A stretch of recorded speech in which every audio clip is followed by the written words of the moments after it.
उन 100 कुओं में से पहला कुआं है जिन्हें हम इस वीडियो में बनाने वाले हैं। पानी पानी पानी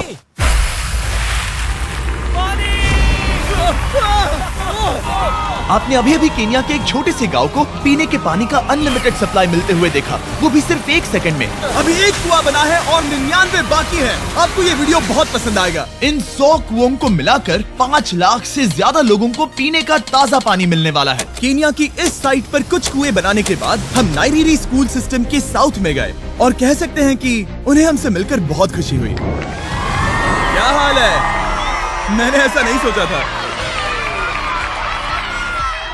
स्वागत के लिए शुक्रिया।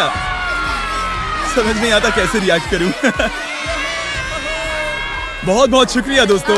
हमारे आने पर इस गांव ने हमारा जोरों से स्वागत किया और नोलन इसमें थोड़ा खो गया। नोलन जैसा अजीब इंसान मैंने कभी नहीं देखा और ये मेरी गलती नहीं है। और फिर वहाँ का स्कूल देखने के बाद ये रहे हमारे मेहमान। क्या हाल है? दिन अच्छा बीत रहा है ना? सबसे मिलकर अच्छा लगा। एक टीचर ने मुझे दिखाया कि स्टूडेंट्स कहाँ से पानी पीते हैं, जो कि एक बहुत ही अनसेफ नदी से आ रहा था।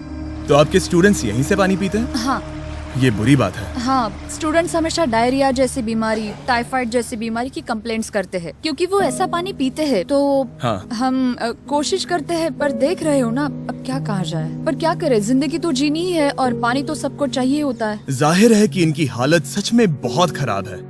असुरक्षित पानी पीने से इन बच्चों की जिंदगी बहुत कम होती जा रही है। पर कम से कम इस गांव की मदद करने की हम पूरी कोशिश करने वाले हैं। क्या पता ये मुझे फिट आएगा या नहीं। मेरा सिर बड़ा है। देखते हैं पानी मिलता है या नहीं। ओ, रुको जरा, सबर करो। बोला धक्का मुक्की नहीं करने। बारिश हो रही है, क्या नजारा है। पानी जमीन से बाहर आने के बाद उसे ऐसे बैरल्स में इकट्ठा किया गया और बैरल्स को वाटर टावर्स पर लगाने के बाद आसपास के गांव के लोगों के पास सिर्फ पीने के लिए साफ पानी ही नहीं था, पर एक प्रेशराइज्ड वाटर सोर्स भी था, जिसका मतलब है कि लॉन्ड्री के लिए सुरक्षित पानी भी मिलेगा। और खींचो। मुझे बताओ ये नोलन की मॉम से कितना हैवी है? नोलन की मॉम से दुगना। Oh God! मैं तुम्हें यहाँ से धकेल दूंगा। ठीक है, इसे अब यहाँ रख दो। हमने केन्या में और 20 कुएं बनाए और उसके बाद इसके जूते में भी कुआं डोंट है। वरी, मेरे दूसरे जूते में भी पानी है। मैं बताता हूँ कि हमने ये 29 कुएं कैसे बनाए। इस विशाल सी ड्रिल से जमीन में सैकड़ों फीट गहरा गड्ढा किया, वो भी पॉल्यूटेड सोर्सेज से होकर सीधे विशाल से पीने लायक पानी तक। उसके बाद हमने पाइप्स इंस्टॉल किए ताकि लोग पूरे अफ्रीका में इन हैंड पंप से पानी ले सके और नाइरीरी में भी। इसे टेस्ट करके देखते हैं। पानी जैसा है। मुझे इस 5 गैलन ड्रम को भरने के लिए 5 मिनट लगे। इससे एक दिन में कितना पानी मिल सकता है? 3600 गैलन्स एक दिन में। ये न केवल स्कूल के 400 बच्चों को कवर करेगा, बल्कि स्कूल के आसपास के गांव वाले भी इसका अच्छे से इस्तेमाल कर सकते हैं। पानी के लिए शुक्रिया आपका। कोई बात नहीं। ये पंप नॉन स्टॉप 30 सालों तक चल सकता है।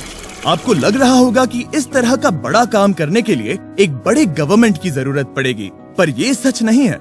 ये प्रॉब्लम सुलझाना बिल्कुल मुमकिन है और ऐसी चीजें करने के लिए इंसानियत को आगे आना ही चाहिए। आपके कामयाबी का राज क्या है? सच कहूँ तो ऐसा कुछ खोजो जो तुम्हें करना पसंद है, उसे लंबे समय तक करो और तुम्हें कामयाबी जरूर मिलेगी। मैं इसे बहुत करीब लाने वाला हूँ, देख रहे हो? मजेदार है ना? जरा ऊपर देखो, वो रिकॉर्ड कर रहा है। ठीक है, मैं इसे करीब लाने वाला हूँ। ठीक है। हाँ, तुम खुद को देख सकते हो। हम इस गांव के लिए भी कुआं बना पाए, इस गांव के लिए भी और इन दूसरे 12 गांवों के लिए भी।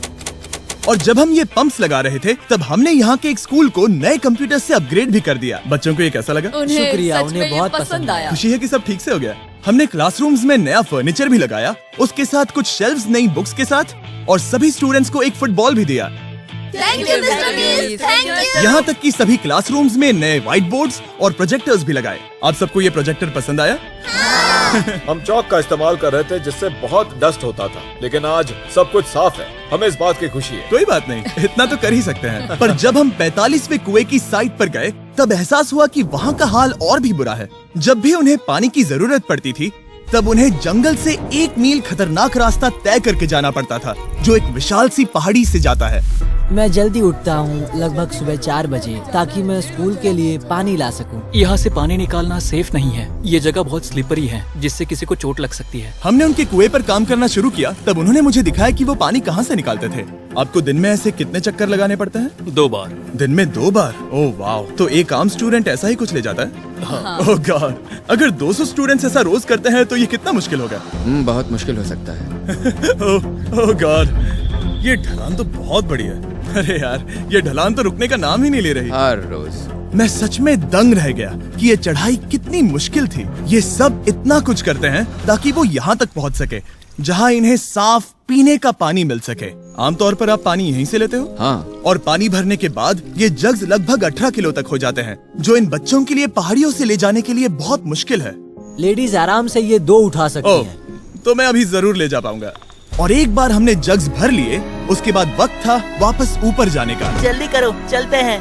इससे तो पसीना भी नहीं आ रहा है। मैं ले लूंगा। और अब घंटों तक असुरक्षित पानी को इकट्ठा करने के बजाय उनका नया पंप स्कूल के बस 10 फीट दूर था, तो अब ये यहाँ से पानी ले सकते हैं। बहुत थक गया हूँ। और फिर हम गए हमारे अगले गांव में, जहां हमने बनाया हमारा 46वां कुआं। पर हमें एक प्रॉब्लम से गुजरना पड़ा। हमने देखा कि ये गांव आधे से बटा हुआ है, वो भी इस खतरनाक सी नदी से। ये अभी इतनी खतरनाक नहीं लगेगी, पर जब बारिश का मौसम आता है, पानी ऊपर तक आकर इस पुल को पूरी तरह से निगल लेता है।